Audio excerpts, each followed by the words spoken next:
بسم اللہ الرحمن الرحیم۔ میرے پیارے آقا مدینے والے مصطفیٰ علیہ الصلوۃ والسلام کے پیارے دیوانوں، آج ہم سنیں گے کہ خرگوش کھانا حلال ہے یا حرام ہے، اس کے بارے میں کیا حکم ہے۔ تو آئیے اس کا جواب جانتے ہیں۔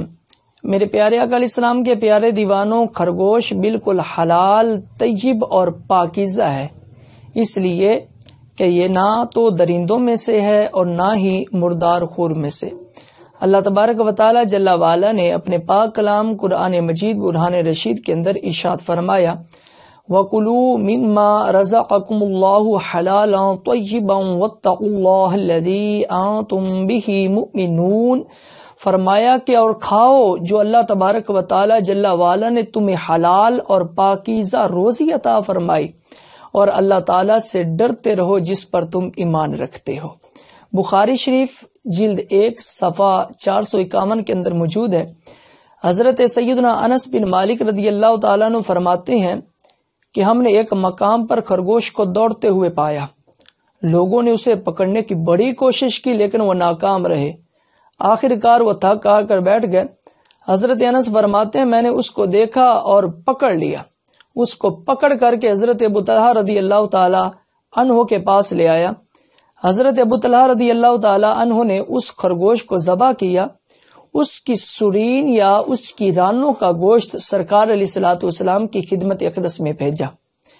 راوی فرماتے ہیں کہ اس بات میں کوئی شک نہیں کہ اس خرگوش کی سرین یا اس کی رانوں کا گوشت حضور کی بارگاہ میں بھیجا گیا، تو فرمایا کہ حضور علیہ الصلوۃ والسلام نے پھر اس کو قبول بھی فرما لیا۔ حضرت انس بن مالک رضی اللہ تعالیٰ عنہ فرماتے ہیں میں نے پھر پوچھا کیا سرکار علیہ الصلوۃ والسلام نے اس خرگوش کا گوشت قبول فرمایا تھا؟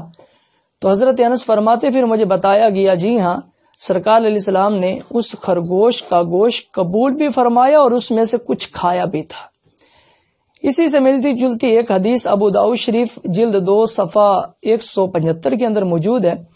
حضرت سیدنا انس بن مالک رضی اللہ تعالی عنہ فرماتے ہیں کہ میں ایک طاقتور لڑکا تھا، بڑا بہادر لڑکا تھا، میں نے ایک مرتبہ خرگوش کا شکار کیا، پھر اس کو بھونا، اور حضرت ابو طلحہ رضی اللہ تعالی عنہ نے اس خرگوش کا گوشت دے کر مجھے سرکار علیہ الصلوۃ والسلام کی بارگاہ اقدس میں بھیجا۔ حضرت انس فرماتے ہیں کہ میں اس گوشت کو لے کر حضور کی بارگاہ اقدس میں حاضر ہوا۔ میرے مدینے والے مصطفیٰ علیہ الصلوۃ والسلام نے جب میری طرف دیکھا تو حضور علیہ الصلوۃ والسلام نے اس گوشت کو قبول بھی فرمایا اور اس گوشت میں سے کچھ کھایا بھی تھا۔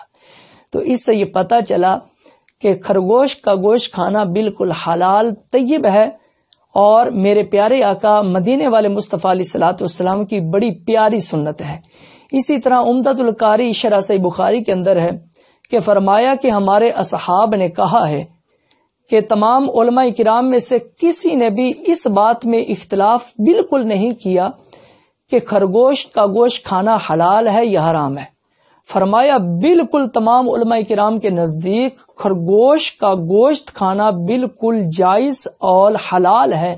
اور امام کرخی رحمت اللہ تعالی علیہ نے تو یہاں تک فرمایا، حضرت امام کرخی فرماتے ہیں کہ خرگوش کے گوشت کو کھانے میں علماء کرام کوئی حرج نہیں سمجھتے، اس لیے کہ خرگوش کا گوشت کھانا یہ بالکل حلال ہے اور پاکیزہ ہے اور طیب ہے، کیونکہ یہ نہ تو مردار میں خور میں سے ہے اور نہ ہی درندوں میں سے ہے۔ اور اسی طرح اعلیٰ حضرت امام احمد رضا خان فاضل بریلوی رحمت اللہ تعالی علیہ سنیوں کی جان، اعلیٰ حضرت رحمت اللہ تعالی علیہ آپ فتاوی رضویہ شریف کی جلد نمبر 20 کے اندر فرماتے ہیں، حضرت امام احمد رضا خان علیہ رحمہ نے لکھا ہے، آپ فرماتے ہیں کہ خرگوش کا گوشت کھانا بالکل حلال ہے، اور اسے حرام سمجھنا یہ رافضیوں کا طریقہ ہے، سنیوں کا طریقہ بالکل نہیں ہے۔ فرمایا کہ بالکل حلال ہے اور اسے حرام سمجھنا یہ رافضیوں کا طریقہ ہے۔ تو امید کرتا ہوں کہ آپ کو آج کا مسئلہ سمجھ آ گیا ہوگا، تو بالکل بے فکر ہو کر خرگوش کا کھائیے اور سرکار علیہ الصلوۃ والسلام کی پیاری پیاری اور سونی سونی سنت پر عمل کیجیے۔ واللہ اعلم ورسولہ اعلم۔ اللہ تعالی جل وعلا ہمیں حضور علیہ السلام کی سنتیں عام کرنے اور اس پر عمل کرنے کی توفیق عطا فرمائے۔ آمین بجاہ نبی الامین صلی اللہ علیہ وسلم۔